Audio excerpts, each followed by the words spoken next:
해독이 어느 정도 몸에 퍼져 있는지 세밀한 검사를 받게 됐습니다.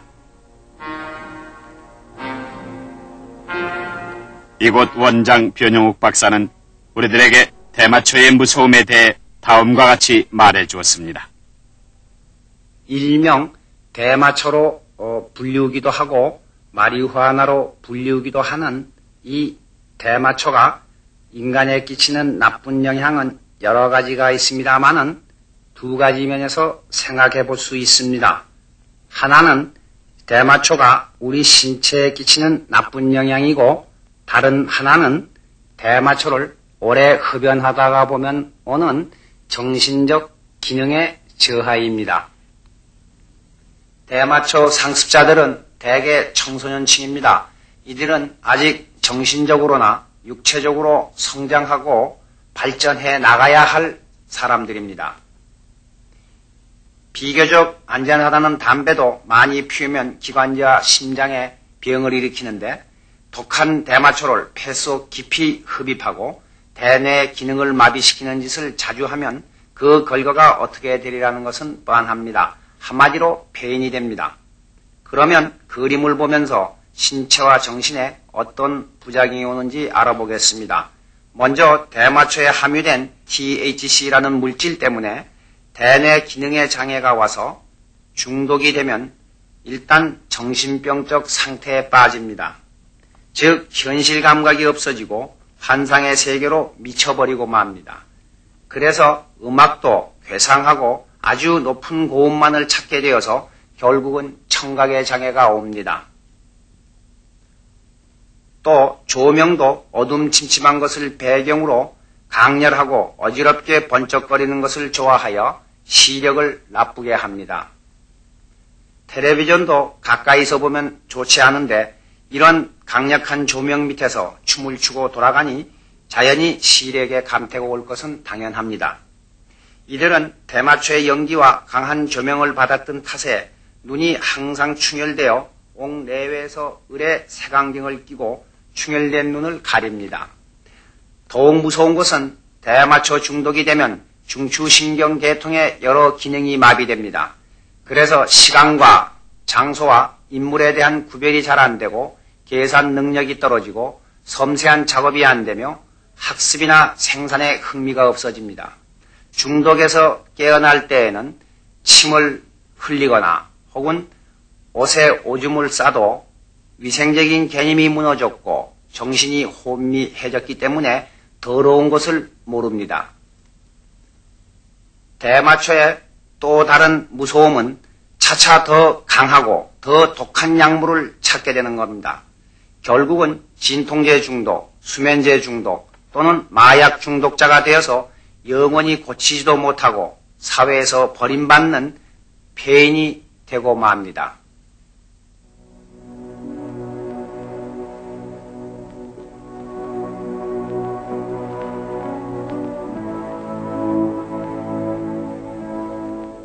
우리들을 이렇게 만든 것은 우리들 자신입니다. 그러나 우리들의 가까운 주변에도 책임이 없다고 할 수는 없습니다. 부모, 형제, 친척, 친지 이러한 가까운 주변 인물들이 얼마나 무관심했으면 우리들이 이 지경이 되도록 모르고 있었단 말입니까?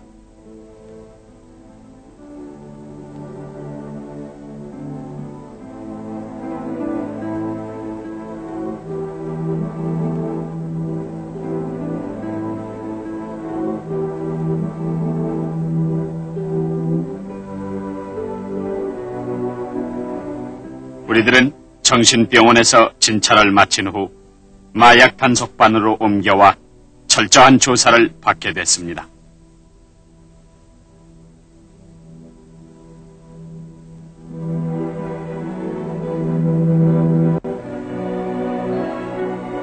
법은 대마초 사범들에 대하여 냉정했습니다. 대마초 사범 담당 조찬영 검사는 인격의 황폐화를 가져오는 대마의 공포에서 이 나라 청소년들을 구출하기 위해서는 부조리 척결이라는 사회적 차원에서 반사회적 사범으로 엄하게 다스리겠다고 말했습니다. 특히 우리나라는 호시탐탐 남침의 기회만 노리는 북괴와 대치하고 있는 긴박한 상황에 처해 있어 대마초 흡연이야말로 안보적인 차원에서 엄하게 다스리겠다는 말씀이었습니다.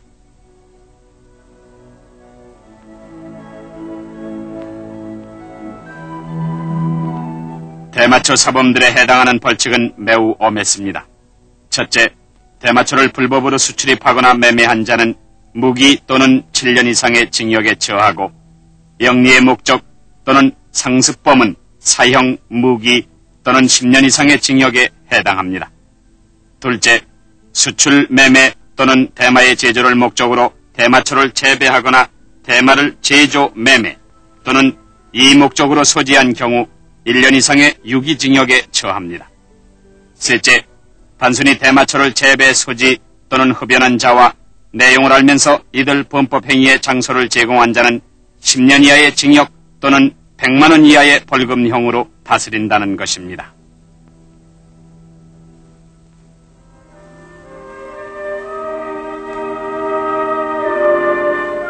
저는 친구들에게 내가 겪은 얘기를 자세히 해줬습니다. 저의 과거 얘기를 들은 친구들은 자기들이 피우던 대마초를 왜 제가 빼앗았는지 이해를 했습니다.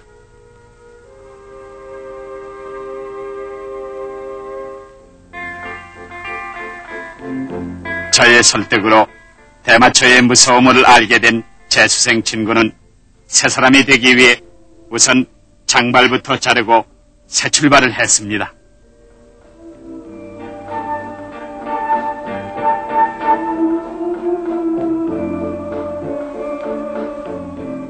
그리고 저는 또 몇몇 친구들을 설득해서 대마초의 해독을 씻을 수 있도록 입원을 시켰습니다.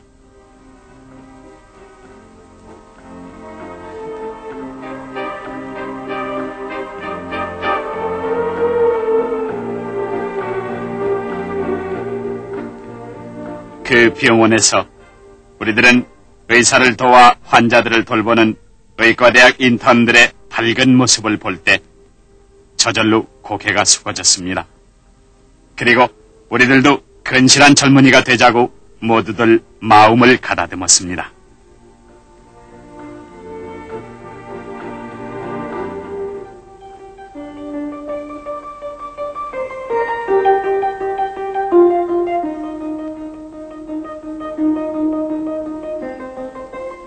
저의 가정에도 예전의 행복을 되찾게 됐습니다. 몸져 누우셨던 어머님도 몸이 완쾌되어 등교하는 저희들의 모습이 대견하신 듯 기뻐했습니다.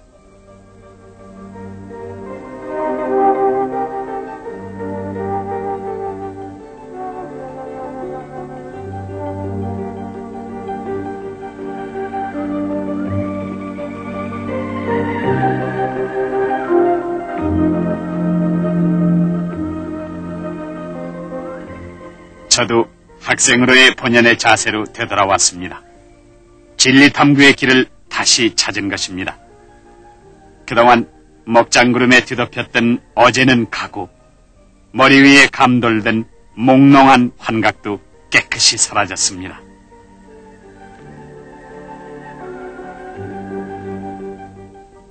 기억하기조차 싫은 대마의 공포.